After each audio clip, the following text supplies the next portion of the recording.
my variegated alocasia. Looking really pretty. This is a new leaf, by the way. I really love the design on these leaves. This is one of my favorite variegated plants. Love how the leaves look like artwork, like splashes of paint. Just so gorgeous. There was a bad bout of haze in the past few weeks in Malaysia, caused by one of our neighboring countries burning off some of their old crops to plant new. So this actually happens every year. We get like a month or 2 months of hazy days, and it's actually quite bad because some of the places in Malaysia, the haze index went up to 400, which was in the hazardous range, and it had an adverse effect on some of my plants. This one, I had to cut off 2 or 3 leaves because they'd gone yellow. I think because the haze was like clogging up all the stomatas, and they couldn't breathe. I don't know if you can see. Still some of those ashes that have been carried over from the burnings. They settle on the leaves like that. There were some days my leaf was like if I rubbed it like that, it was full of grey stuff. I had to cut off quite a few leaves. Anyway, today we're not talking about the haze. We are talking about this little plantlet I have here, which is growing off the mother plant. But I think this one is big enough to be removed from the mother and repotted into its own pot. But I will try to be really careful when I pry this out from the substrate, because I want to keep as many of these roots as possible. Try not to damage the roots so that it may have a bigger chance of surviving in its own pot.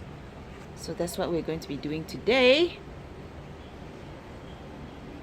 Oh, I just love this plant so much.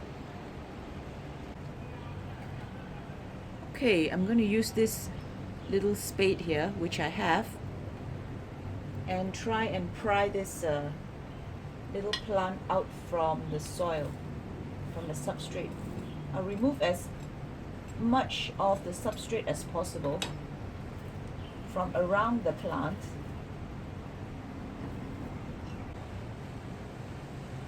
Okay, damn, this one is not gonna live. This one just popped out. This is too small. I don't think this is going to live.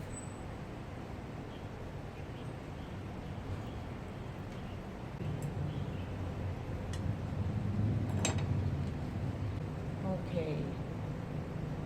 I think I have quite... Oops! I just broke that one, but it's okay. I have quite a nice root system on this one. Look at all those baby roots. Now this one just broke from the mother plant, which is fine, but this one actually looks really good. So I have this plant.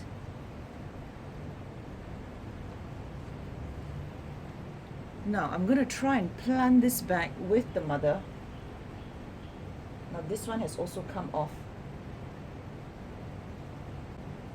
All these tiny ones, I don't think they're going to live though. They're too tiny.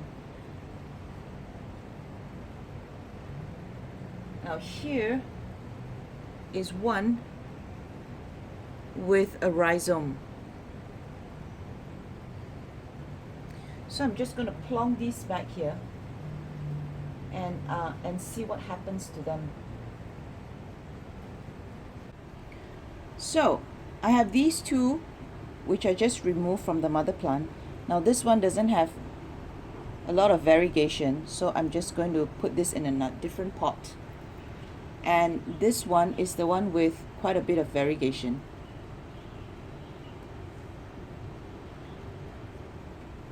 Hopefully with all these healthy roots, it will establish quite quickly. Now what I have here is a pot of pure cocoa chips. This is my starter pot for this plant. Probably in a month or two I'll have to change it to a bigger pot if it grows. So these are cocoa chips saturated in water already. This is what I call a starter pot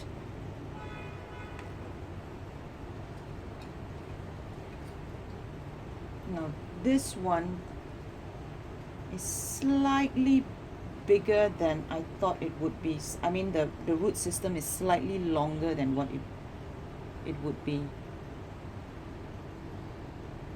So I'm going to break off this one so it doesn't take too much space on the bottom of the pot. So just like that. I'm just going to fill it up with the rest of the saturated cocoa chips.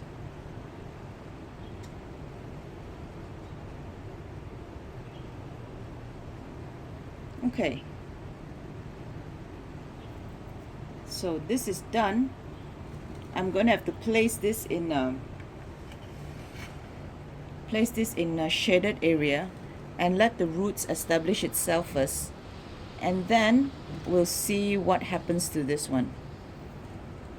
Wait for a new leaf to grow. Once a new leaf grows, which means the plant has been established. Wish me luck. Second project of the day. This is a Raphidophora tetrasperma. Now when I bought this little guy, it was quite small, maybe about this height. And that was just maybe 4 months ago. And this one is growing really quickly for me. So initially I just attached it to this scrawny little branch here. And I didn't really expect it to grow so quickly, but now it's actually outgrown that branch. Now just to make it clear, this is not acting as a moss pole, because as you can see, there are no roots attached to it. This one is just to keep the plant upright so it grows up. But I think it now needs a bigger support. So what I have here is a bigger branch. It looks sturdier, stronger, and slightly longer. So today I'm thinking of changing this branch into a bigger one, and I'm still thinking whether I want to change the pot to a bigger one, which I think I might have to, because I don't think this one will go into that pot. Look at the size of this branch here. So I might have to also dig the plant out and change it into a bigger pot.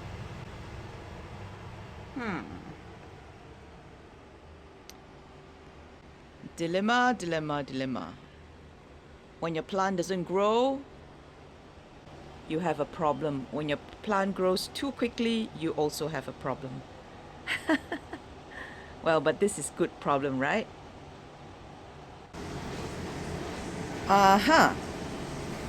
Sorry about the noise in the background. Someone is mowing the lawn of the condominium, so you can actually hear the lawnmower. Anyway, so here's what I've decided to do. I've laid the pot of tetrasperma like this, so it's easier to remove from the pot without the top toppling over or breaking into pieces. And then I have this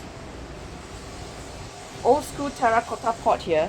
It's a pretty hefty pot. This is the really old ones that my grandma used to use.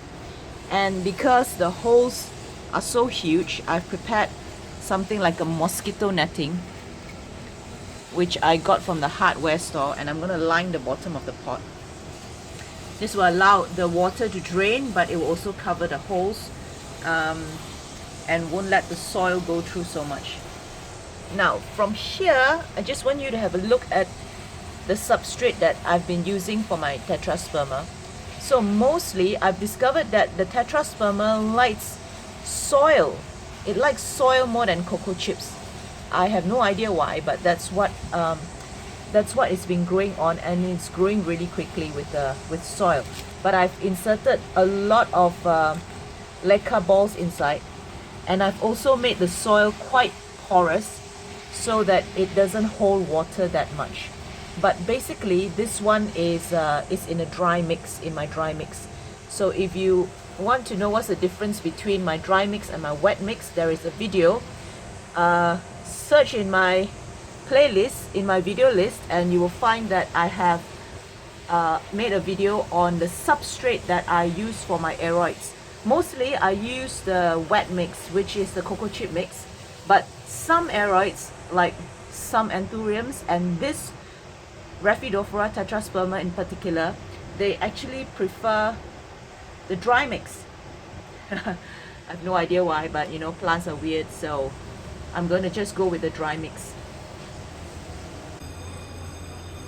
Okay guys, I just realized that today is a really bad day to do recording because the lawnmower has gone off, but now you can hear the fire alarm. They're actually testing the fire alarm now. So I'm just going to record this, but I'm going to put you on music, and this is from Bensound, bensound.com.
Okay guys, this is done.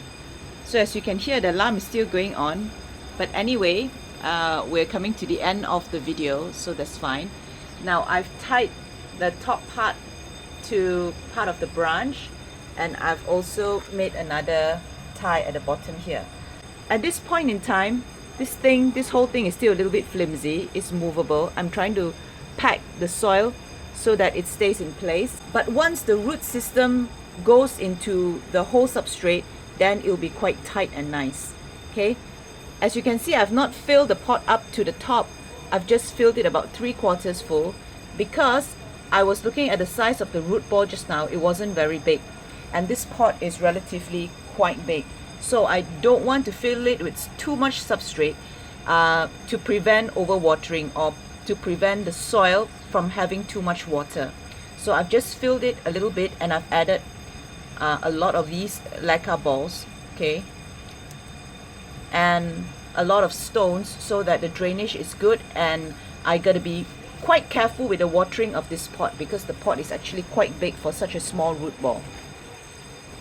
So fingers crossed this is going to do well. It looks really good now. So that's it for today. Thanks for watching.